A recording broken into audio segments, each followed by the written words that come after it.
தங்க நகைகளுக்கு சேதாரத்தில் 25 முதல் 50% வரை தள்ளுபடி. வைர நகைகளுக்கு கேரட் ஒன்றிற்கு ரூபாய் 10,000 தள்ளுபடி. போத்தி ஸ்வர்ண மகால், இது பரிபூரணத்தின் அடையாளம்.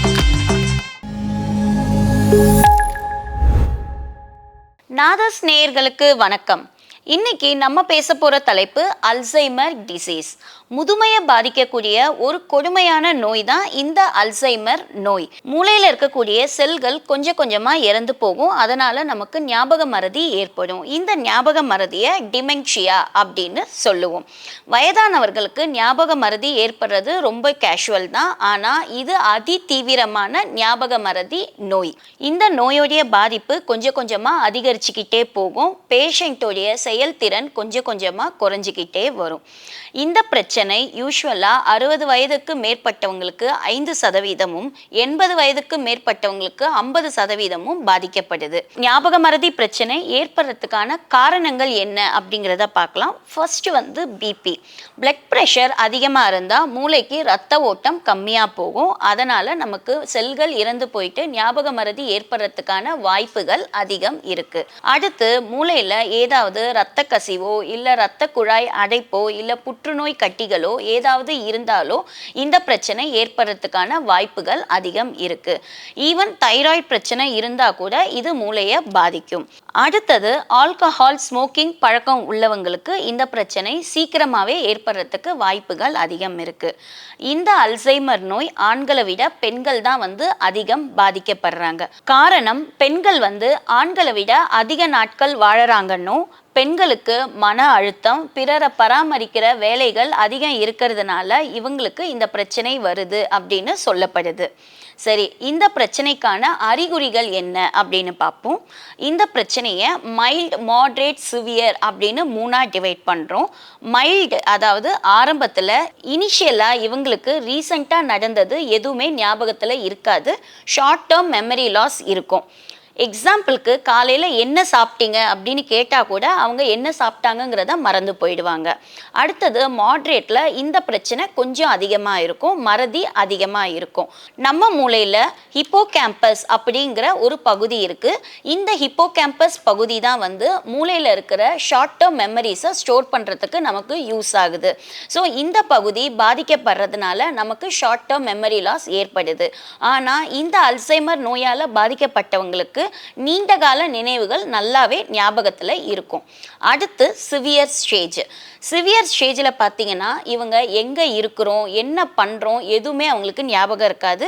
ஈவன் அவங்க ஃபேமிலி மெம்பர்ஸ் பேர் கூட அவங்களால ஞாபகம் வச்சுக்க முடியாது. அந்த அளவுக்கு சிவியராக போயிடும். இந்த அல்சைமர் நோயால் பாதிக்கப்பட்டவங்க சொன்னதையே திரும்பி திரும்பி சொல்லுவாங்க. ஒரு விஷயத்த சொல்ல ஆரம்பித்து அதை முடிக்காமல் அடுத்த விஷயத்துக்கு போய் அந்த விஷயத்தை முடிப்பாங்க. இவங்களால ஒரு பொருளுடைய ஆழத்தையோ தூரத்தையோ நேரத்தையோ கணக்கிட முடியாது. ஈவன் இவங்களால படிக்கட்டு ஏறுறதுல கூட ரொம்ப சிரமமாக இருக்கும். அடுத்தது இவங்களால தேதியோ கிழமையோ எதுவுமே ஞாபகம் வச்சுக்க முடியாது. சிவியரான கேசஸில் பார்த்தீங்கன்னா இவங்க ஃபுல்லாகவே ஒருத்தரை டிபெண்ட் பண்ணி தான் இருக்க வேண்டியது இருக்கும். இதனால் பேஷண்ட்ஸ்க்கு ஸ்ட்ரெஸ்ஸும் டிப்ரெஷனும் அதிகமாகும். இந்த டிப்ரெஷன் அவங்களுக்கு மட்டும் இல்லை, அவங்கள பார்த்துக்கிறவங்களுக்கும் அதிகமாக இருக்கும். ஒன்ஸ் உங்கள் வீட்டில் இருக்கிற பெரியவங்களுக்கு ஞாபக மறதி அதிகமாக இருக்குது அப்படின்னு நீங்கள் ஃபீல் பண்ணுறீங்கன்னா உடனே நீங்கள் அவங்கள ஒரு நியூராலஜிஸ்ட் கிட்ட கூட்டிகிட்டு போகணும். டாக்டர் அவருக்கு தேவையான டெஸ்ட்டை எடுத்து பார்ப்பாரு. அடுத்து உங்களுக்கு நரம்பு மண்டலத்தை வலுவாக்கக்கூடிய மருந்துகளும் ஃபோலிக் ஆசிட், விட்டமின் டேப்லெட்ஸை ப்ரிஸ்கிரைப் பண்ணுவார். இந்த மருந்துகளை நீங்கள் ரெகுலராக அவங்களுக்கு கொடுக்க வேண்டியது இருக்கும். அடுத்து அல்சைமர் நோயில் ஃபிசியோதெரப்பியோட ரோல் ரொம்ப ரொம்ப முக்கியமானது. வயதானவர்கள் வீட்டுக்குள்ளவே அடிக்கடிக்கு கீழே விழறதுக்கான வாய்ப்புகள் நிறைய இருக்குது. அதனால் ஃபிசியோதெரபிஸ்ட் உங்களுக்கு கீழே விழாமல் பாதுகாக்கிறதுக்கு பேலன்ஸ் ட்ரைனிங் எக்ஸசைசஸ் அவங்களுக்கு கொடுப்பாங்க. அடுத்து தசைகள்லாம் வலுவிழந்து காணப்படும். அதனால் அவங்களுக்கு ஸ்ட்ரென்தனிங் எக்ஸசைசஸும் சொல்லி கொடுப்பாங்க. இதோட சேர்த்து அவங்களுடைய ஸ்ட்ரெஸ்ஸை குறைக்கிறதுக்கும் மூளைக்கு ஆக்சிஜன் லெவலை இன்க்ரீஸ் பண்ணுறதுக்கும் ப்ரீத்திங் எக்ஸசைசஸ் சொல்லி கொடுப்பாங்க. இந்த அல்சைமர் நோய் இருக்கிறவங்களுக்கு வாக்கிங் அந்த அளவுக்கு அட்வைசபிள் கிடையாது. எக்ஸசைசஸ் ரெகுலராக பண்ணுறது மூலயமா இந்த பிரச்சனையை அடுத்த லெவலுக்கு கொண்டு போகாமல் நம்மளால் பாதுகாக்க முடியும். இந்த அல்சைமர் நோய் வராம பாதுகாக்க நம்ம என்னென்ன செய்யணும் அப்படிங்கிறத பார்க்கலாம். ஃபர்ஸ்ட் நம்மளுடைய உணவு முறை. நம்ம சத்தான சரிவிகித உணவை நம்ம கண்டிப்பா எடுத்துக்கணும்.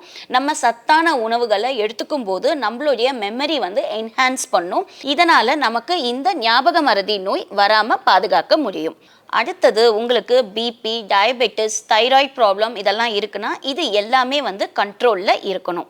நெக்ஸ்ட் பார்த்தீங்கன்னா ரெகுலரான எக்ஸசைசஸ். நீங்கள் எந்த எக்ஸசைசஸ் வேணாலும் நீங்கள் பண்ணலாம். ஆனால் ரெகுலராக எக்ஸசைஸ் பண்ணுறது மூலயமா நம்மளுடைய மூளைக்கு ரத்த ஓட்டம் அதிகமாகுது. இதனால் ஆக்சிஜன் சப்ளையும் நம்ம மூளைக்கு அதிகமாக போகுது. இதனால் செல்கள் இறக்கிறத நம்மளால் தவிர்க்க முடியும். இந்த அல்சைமர் நோய் வராமல் நம்மளால் பாதுகாக்க முடியும். நெக்ஸ்ட் பார்த்தீங்கன்னா ஆல்கஹால் அண்ட் ஸ்மோக்கிங். இந்த 2 பழக்கமும் டைரக்டா நரம்பு மண்டலத்தை பாதிக்குது. அதனால இந்த 2 பழக்கமும் அவாய்ட் பண்றது நல்லது. அடுத்தது முதியோர்கள் அவங்களுக்கு எந்த விஷயம் ரொம்ப பிடிக்குமோ அதுல தங்களை ஈடுபடுத்திக்கிறது ரொம்ப ரொம்ப நல்லது. எக்ஸாம்பிளுக்கு சொற்பொழிவு, தோட்டக்கலை, ஆன்மீகம் இந்த மாதிரியான விஷயங்கள்ல அவங்கள ஈடுபடுத்தி கொள்ளும் போது அவங்களுக்கு இந்த அல்சைமர் நோய் வராம பாதுகாக்க முடியும். நெக்ஸ்ட் பாத்தீங்கன்னா தனிமை. அதாவது முதியோர்கள் தனிமையில இருக்கிறாங்க அப்படின்னா அவங்களுக்கு ஞாபக மறதியும் மனசோர்வும் அதிகரிக்கப்படுது. அதனால முதியவர்கள் தனியா இருக்கிறத அவாய்ட் பண்றது மூலமா இந்த பிரச்சனை வராம பாதுகாக்க முடியும். ஸோ சத்தான உணவுகளும் ரெகுலரான எக்ஸசைசஸும் நம்ம தொடர்ந்து செய்துட்டு வரும்போது இந்த அல்சைமர் நோய் வராம நம்மளால பாதுகாத்து கொள்ள முடியும். நன்றி.